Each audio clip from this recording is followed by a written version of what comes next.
Good morning, Cavalier Nation. I'm Isabel. And I'm Jasmine, and this is Cavalier Connections, the podcast that highlights the exciting people, events, and places in our county. On today's episode, we're diving into our love for reading and celebrating Read Across America. Read Across America is on March 2nd, but for book lovers everywhere, it's celebrated all the time. Today we have librarians and media specialists, Miss Martha Lane Corner from Caroline High School and Miss Erin Fisher from Lewis and Clark Elementary. Welcome to you both, and thank you for joining us in our Cavalier Connection studio. We have heard about Read Across America, and we know it's recognized every year, but we don't know much about it. Can you explain to us how Read Across America started and why it's so important?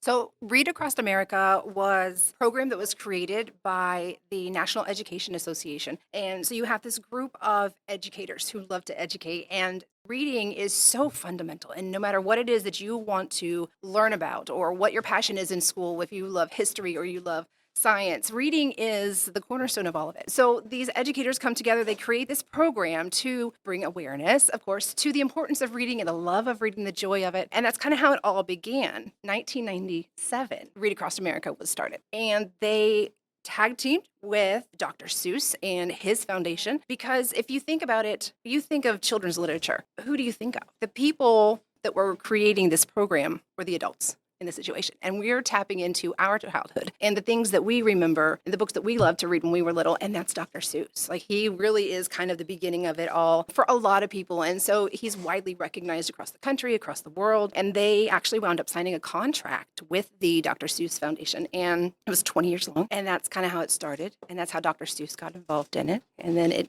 pivoted a little bit in 2018, but I think we'll talk about that a little bit later with what it stands for now. Absolutely. This is Ms. Corner. Hello, and thank you, ladies. I'm excited to be on the podcast. Couldn't have said that better myself. Ms. Fisher, I think you hit all the highlights. The National Education Foundation just wanted to pick a day, honor reading, and Dr. Seuss was kind of a natural fit. I know I definitely read a lot of Dr. Seuss books when I was a kid. Yes. Why is it Read Across America celebrated on Dr. Seuss's birthday? What does he have to do with it?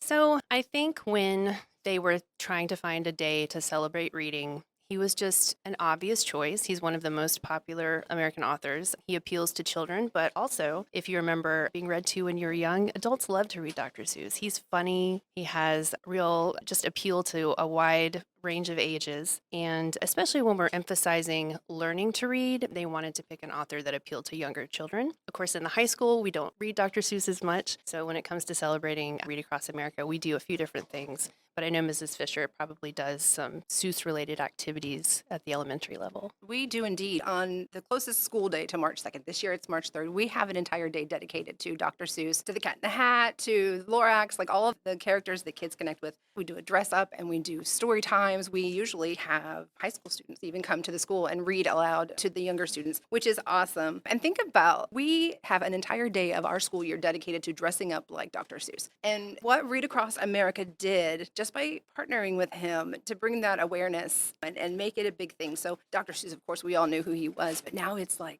it's Dr. Seuss Day, and everybody looks forward to it, and they get to dress up and do all the things. So programs like Read Across America have power within them to just create this huge following, and that's kind of what they did with Dr. Seuss. And So I know my favorite Dr. Seuss book is definitely Horton Hears a Who. What is your guys' This is Ms. Corner again. I have to say green eggs and ham, and that is just because my father and I had a running joke about that. If there was anything I didn't want to eat, he would start reciting green eggs and ham to me and Sam I Am. So that's my sentimental favorite. my favorite is Could You Say? It's the tongue twister one. Oh, right, yeah. I love reading that one out loud.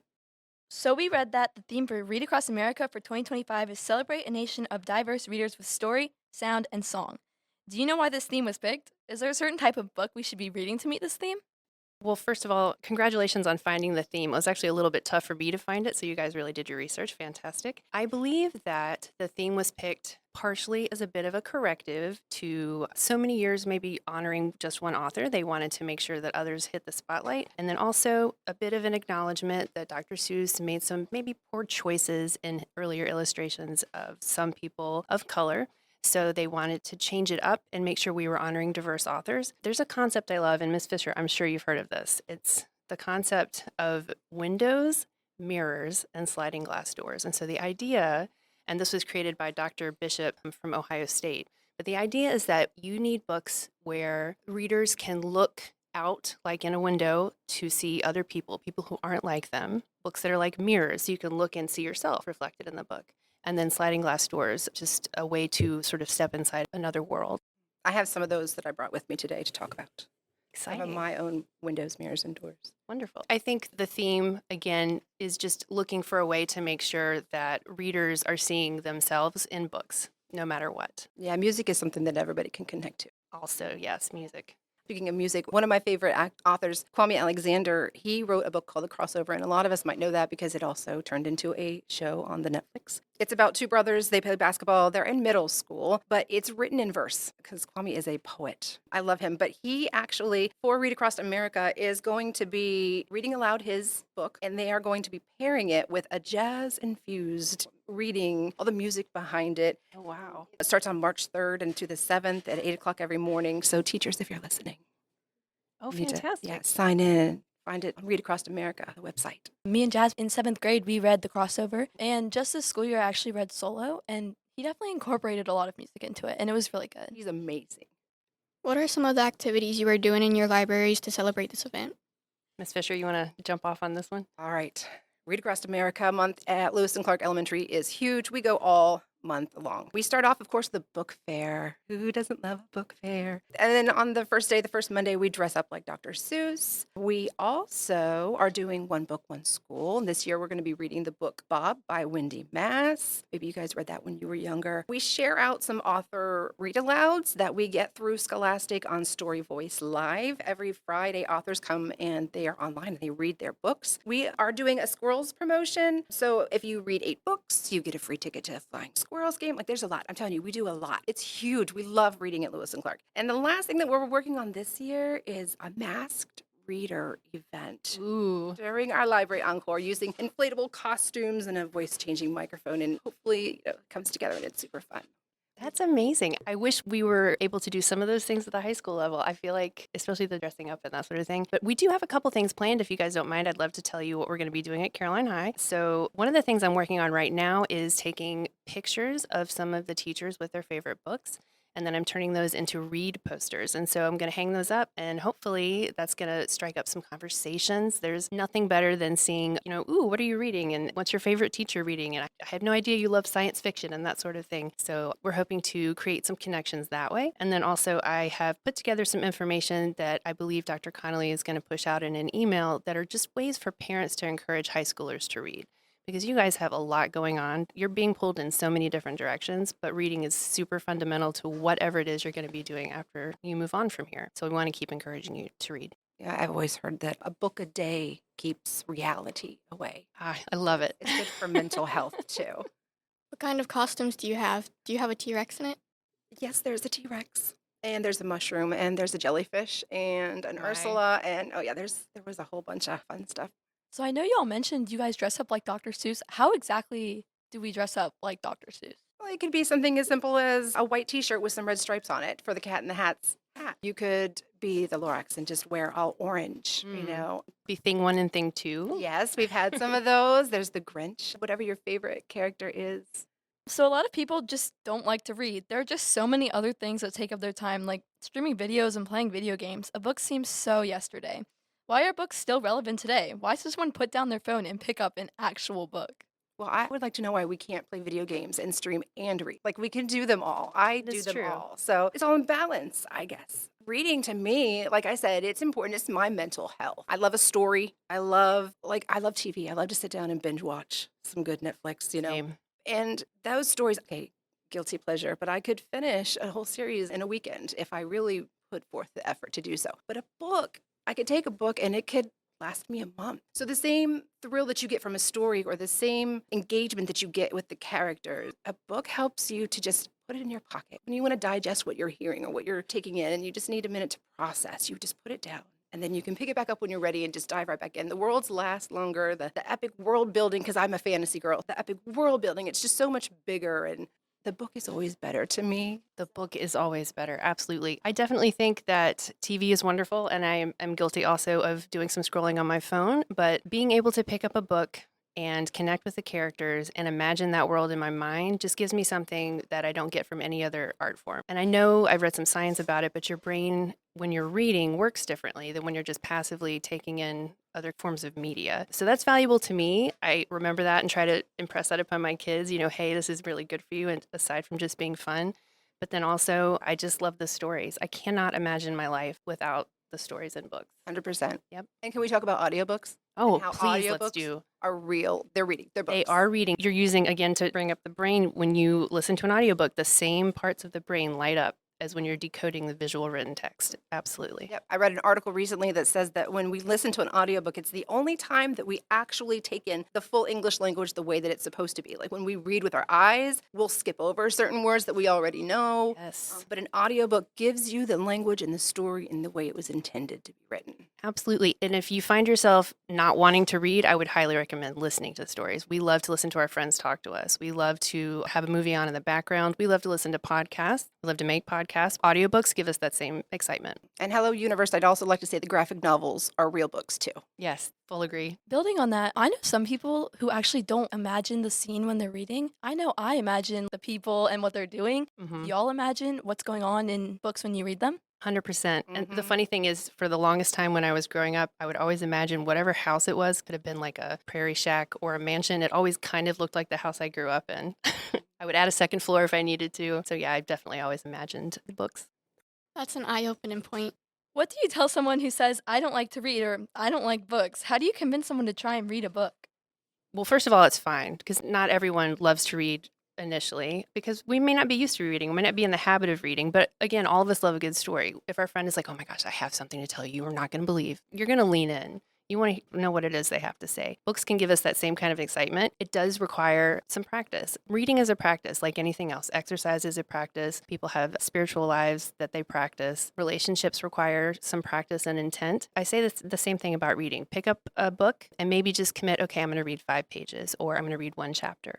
Or even just start with poetry. I adore poetry, and poems are short. And the more often you do that, the easier you'll find it and the more appealing it's going to be. You're training your brain to really like it and anticipate it. Once you get that anticipation on board, that's it. You're going to start to look forward to your reading time. I would recommend just take a book with you everywhere you go. Just always have a book. Even if you're not going to read it, I always have a book on me or my Kindle or something. And I don't always get to read it, but I have it. I It's a need safety it. net. It's like my water bottle. Yeah. Yeah. One day you'll open it up and then you're just going to get sucked in and it's over. Yep. I have to agree. Have you seen people at the gym on treadmills and they'll just be scrolling on their phone? I do that, but with a book. Fantastic. Yeah. That's another reason phones can be a tool for reading. We can use them for e-reading. We can use them for audiobooks. Yeah. Absolutely. How can students find books that start their interest when they're starting? Ask a librarian. Yes. No, That's what we're here for. 100%. We love to talk about books. We'll talk about the books we've read, and then we also read about books so we can tell you about books that we have not read. What are some new books in the library that you find would be interesting to students right now? Gosh, we have lots of new things. One thing, part of the collection that I'm trying to work on in the high school is our poetry collection. And so I've been ordering some new poetry books, so be on the lookout for those coming in. We have lots of graphic novels, Ms. Fisher mentioned, and I think we should emphasize graphic novels do count as reading. And in fact, if you don't like to read, the visuals can be a little bit of an aid and give you that dopamine hit that you get when you look at your phone. So it's a great way to kind of bridge the gap between pictures and words. Do you have any new books that you're excited about, Ms. Fisher? At the YA level, top of my head, no, because I'm currently reading adult right now, adult fantasy. That's okay. Yeah. It's good to read, what Yeah. calls to you, what Yeah. speaks to you. Yeah, I know my mom has actually cut me off from buying books because I may or may not have spent all my money at Barnes & Noble. So some of us have parents who have always taken us to the library to read, be read to, or attend a program of some sort. There are a lot of people our age who have never been to a library. What would you tell a student who has really been to a library, if at all, especially outside of school, to convince them that is a great place to go? I always use curiosity. If there's anything in the world that you're curious about, then you can find out about it at the library. And it doesn't necessarily have to be a situation where you have a title in mind, you have an author in mind. It could just be a topic. Come in and just say, hey, I've been thinking a lot about weather disasters and I'm just interested in, I want to read about that. So we'll say, hey, here's some books over here. These are fiction, these are nonfiction. We'll give you a variety of options. So something that listeners may not know is before I came to Caroline High School, I was actually a public librarian for many years. One of the appealing things I can say, having seen families come into the public library, is that there's something for absolutely everyone. The toddler's going to run off and look at the puzzles. Maybe the dad's going to step over to the new titles, and there might be a 3D printer going. And so the mom might go over there with her daughter and check out what's being printed. So libraries are exciting places with a lot going on. I go to the public library every weekend to find books to read to my students at Lewis and Clark. And I've taken the time to learn where everything is, like all the different sections. And I always go over to the new nonfiction because talking about things that you're curious about, there are things in this world that I may be curious about that I don't even know exist. Yes. And to walk over to that shelf and see all of the new nonfiction, narrative nonfictions, that are published, and I'm going, wow, I didn't even know, I've never heard of this person. Right. Yeah. Grab the book, skim through. Is this, something I'd be interested in? So libraries are a great way even to open new doors that you didn't know you needed to walk through. Libraries have been here for centuries. So, how have they changed and what do you think will happen in the future? They're not quiet anymore. And I love that. I've always leaned into the noise in the library because it means it's a busy place, it's a happy place, and people are excited. Well, just over my lifetime, and Miss Fisher, I can confidently say I'm older than you. So I don't know if you remember, but card catalogs used to be wooden, We used I to do. have to pull the drawers out to find something, and now we just go to the online catalog. We use Destiny at the school level, and we can type in whatever it is we're looking for and go to the shelf. So that's one change. Well, as you mentioned, just the programming that you'll see when you walk through the doors and the things that they have going and, the crowds that it attracts. Absolutely.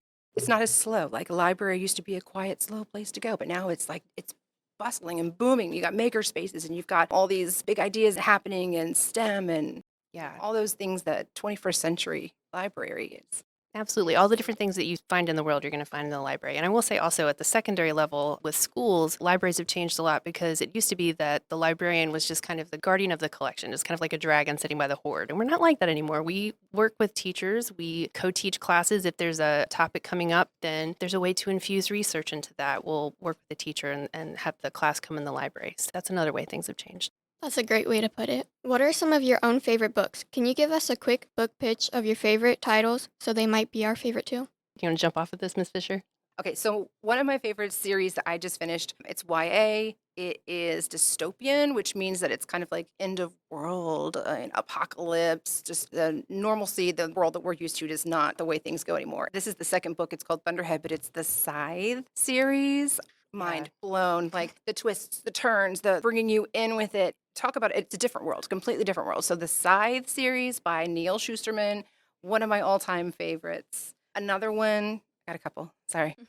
Meet the Sky. This is a book set in the Carolinas and it's hurricane season and it's summer. So I took this with me on vacation because I was like, you know what? It was summer vacation and we went down to the Keys and I said, oh, it's got a palm tree. Let me read this one. Well, growing up in Florida myself, hurricanes was something I was used to. So now we're tapping into that windows, mirrors, and doors. This was a sliding glass door for me because all the hurricanes I went through, very chill, very mellow. Chill hurricane. Chill hurricanes. I love a hurricane. So it was, but this one was not the case. This is action adventure. Meet the Sky by McCall Hoyle. This is me seeing how two teens had to survive in the Barrier Islands in the middle of a hurricane. It was really good. Couldn't put it down. Finished it in just a couple of days. Jason Reynolds, anything by Jason Reynolds. Anything. Yes. Absolutely hands down anything. I brought today Long Way Down. This is taking place in an elevator. It's a game changer. It's one of those books, this and The Hate You Give, which you'll talk about more, was books that opened my eyes and who I was 5-6 years ago before I read this book. I'm a completely different person. If you don't believe that systematic racism is a thing, you need to read Jason Reynolds. You need to read Angie Thomas. And Absolutely. it Cosign. changes.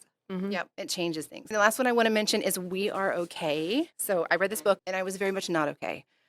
This was a huge mirror for me. I read it with my graduate class. So the main character, Mira, I believe, she is going through a tragedy in her life and a major loss.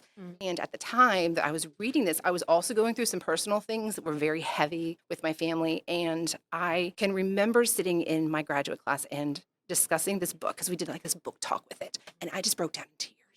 Like the other girls were like, no, she was so wrong. She shouldn't have just completely abandoned everybody. And I was like, whoa, pump the brakes. Because you don't understand what she was going through, but at the time I did. And so my narrative on the story was very different than everyone else's. So this book like lives inside my bones and it Love probably that. will Yeah. like, forever, even though it's ripped. That's how you know a book has been loved. And I don't know, sometimes it's almost like therapy reading a book. Yeah.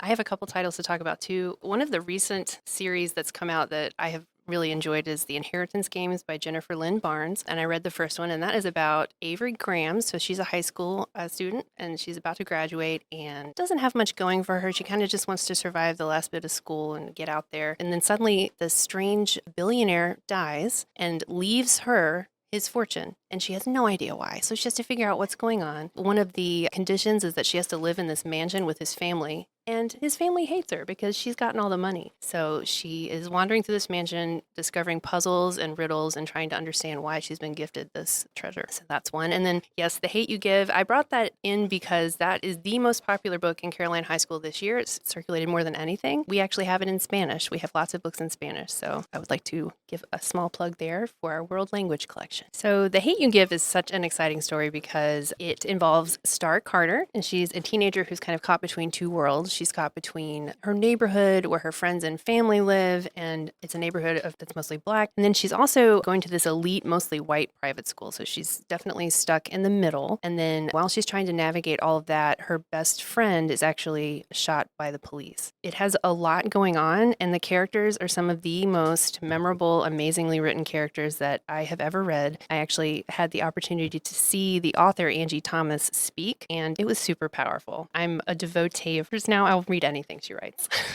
So just had to give a plug for that book. And that's why I'm excited about Read Across America. What I was mentioning earlier in the podcast, what that program did for Dr. Seuss and making it part of all of our lives. Now that they focus on diversity and inclusion with their programs and hearing stories from all voices, Yes. you know, I'm excited to see what this kind of program can do, Mhm. you know, to elevate and bring up stories we've never heard before and to be able to open our eyes and help us understand perspectives that are different from our own and just making Absolutely. that part of our normal process in life and is just thinking outside of our narrow scope, you know, and help us grow. Yep, looking through those windows. So you don't always want to see yourself reflected. We need to see others as well. So I know I've read about half of those books, I want to say. Now I'm definitely going to read the other half, but I recommend all of them. I know I read Jason Reynolds' Long Way Down last year. I read it in graphic novel version Mm-hmm. because it was towards the end of the year and I was trying to meet my reading goal on Goodreads and it blew me away. It was beautiful. I was caught up in it for the next day. You can ask my friend. I was going through it. I love a book like that where you're just like, oh, I'll talk to you in a second. I have to finish this. Hold on, I'm reading. Yeah. And the chapter book version of it is actually a novel in verse. He's a poet at heart. It really comes across. That one and The Inheritance Games, my all-time favorite series. I love Jennifer Lynn Barnes. I love the way she writes. All of her chapters, they're nice and short, so it actually feels like you've accomplished something. Yes. I know with a long chapter, oh my gosh, I hate long chapters because I will sit there for like 20 minutes being like, I still have 13 pages left in this chapter. What am I supposed to do? That's what bookmarks are for. You can always come by the library and get a bookmark. Just pause where you are and pick up later. I definitely will. We know that we have taken up some of your valuable time today, so we'll wrap things up. Thank you, Miss Corner and Miss Fisher, for your time and insight on Cavalier Connections today and for your inspiring words and generosity of time that you could afford to us and our community. And thank you, our listeners, for joining us today. Thank you so much for having us. This has been a blast. Yes, absolutely. Thank you, ladies. This has been wonderful. You have just been listening to Cavalier Connections, a production of the Cavalier Connection News, produced by Mass Media and Innovation at Caroline High School. I'm Isabel signing off for today. And I'm Jasmine. We'll make more connections next time.